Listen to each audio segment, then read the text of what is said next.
Hey, how's it going, everybody? Welcome back to the channel. And so, big question here, and that is honestly, what is the difference between this and this? The difference. Some of you guys might say one is a Pixel, one is an iPhone. Some of you guys may have said one is Android, one is iOS. But if you said one's a flagship and one's not a flagship, that is the topic for today's video that I kind of just wanted to kind of rant with you guys about it. And not do a whole live stream about it, but just rant. So Google Pixels, some will consider them flagships, some won't. But which is true?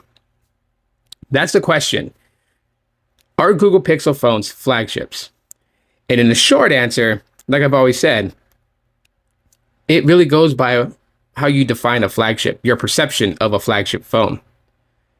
So some of you guys that say it's not are correct. And some of you guys that say that it is are correct as well. I mean, to really kind of look at smartphones today, let's go back 12, 13 years ago when, we were at the peak of smartphones and there were so many of them. We had Samsung, LG, Motorola, all in the mix, as well as, Honor and Huawei, just all in there. ZTE, they were all in the mix. And then you had Apple and their iPhone. And every company was putting out a flagship device. Every company had their flagship, right?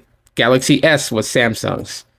The LG G series was LG's. You had the Moto Droids turned Moto Z. That was theirs. So there was always a flagship model. And in those times, flagships were defined by what the company wanted to put out. Like, this was the phone that they wanted the world to know most about, to purchase, to own. Yeah, they had other devices. They had devices that they would consider to be budget. They had devices that would be, like mid-range.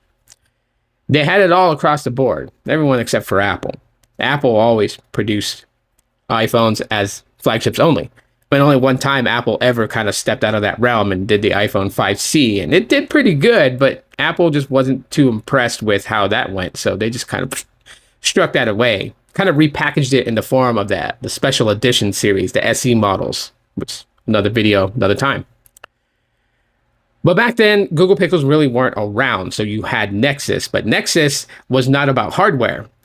Nexus was always about software, which is what Google's all about today. And even today with the Google Pixel phones, you can still see the emphasis around them is always going to be software, but now software matched with AI. But back then it was all about software. So they would reach out to companies like Samsung and LG, Motorola, and have them make the hardware to house the next version of Android that they were showcasing in its pure form, vanilla form Android.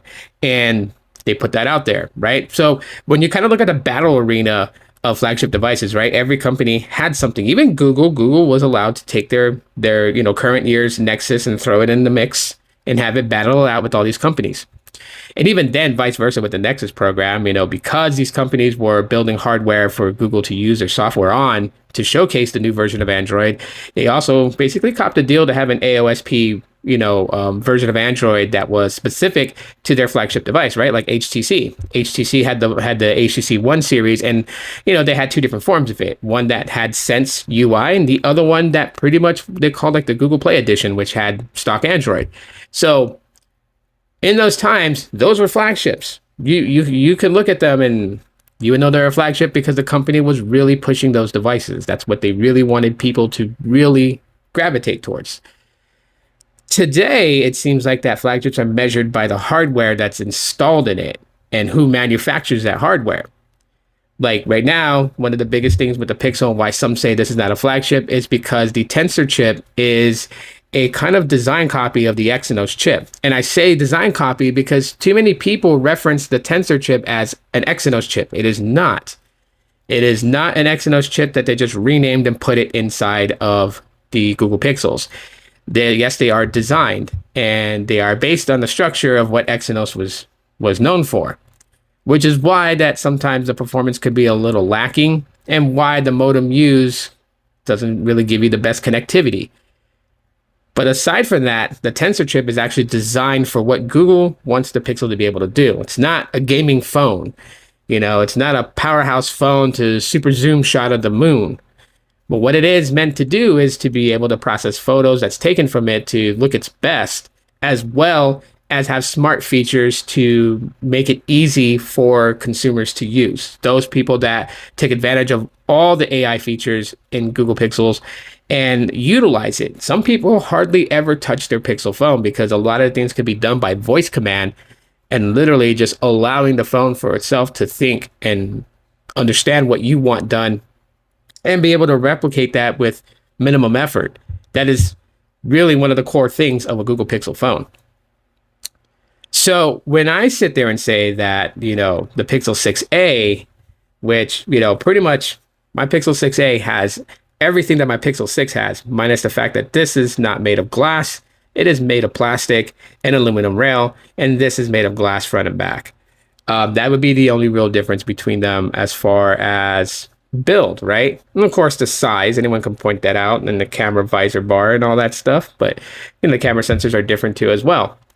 And that's what makes the Pixel 6a much cheaper, is the fact that, it didn't have corners cut and things put in place rather than having the exact same things that the Pixel 6 had, which would justify the reasoning why that it was $449 instead of $599 for the Pixel 6a. But I call it a budget flagship because that's what it really is. In my opinion, everything about the Pixel 6a, the fact that it has the same processor chip, the fact that it does pretty much everything that the Pixel 6 can do, including the software, puts it in that bracket, right? It is a budget, costs less than the Pixel 6 flagship. And yes, I call the Pixel 6 a flagship. I call the 7 a flagship. I call the 8 a flagship because that's Google putting their best phone into the battle arena for the battle of mobile phones, right? They're always going to lead in with their flagship. To judge it on the components of hardware put inside of a phone, I mean, yes, is it going to yield a really good experience? Of course. But that's like, 80% on the performance of the hardware and 20% subjective by your opinion. It's not 100%. One person's thoughts of how a phone is doesn't govern the way that everybody else in the tech space should think. And this is why that I say that the debates that people have, sometimes they go a little bit too far and they're not really needed because one person's going to think one way no matter what. The other person's going to think the other way. And why are we even having these debates to try and change other people's minds? I like variety of things. I don't ever want where it's narrowed down to just one thing. Like on the Android side, if it was all narrowed down to Google Pixels and there was like no Samsung or anything else, the mobile tech space would be so dull. Because the only phone to battle the iPhone would be the Google Pixel phone. And not everybody cares about the types of features that Google packs into their Pixel phones. Some people care more about what Samsung has to offer or what OnePlus offers or nothing offers. So at the end of the day, you may not think the Google Pixel phones are flagship. Your standards of a flagship phone may be, what the Samsung Galaxy S24 Ultra is. And that's fine. That would be your standards.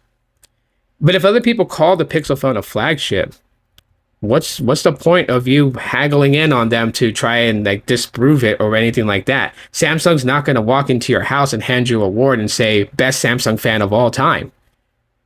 It's not how it goes. And vice versa for those that are really defending that the Google Pixel phone is a flagship. Why do you need to prove it to the whole world?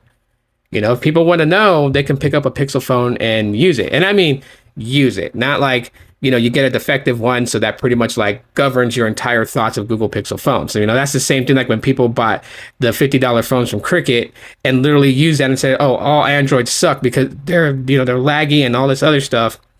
And the only phone they ever bought was a $50 Cricket phone that was going to be crap from the very beginning. So, I mean, that's just the whole point.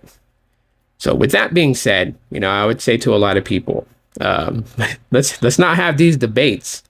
Everyone's entitled to their opinion because my father always would tell me one key rule that he would always remind me of. That is, opinions are like assholes and everyone's got one.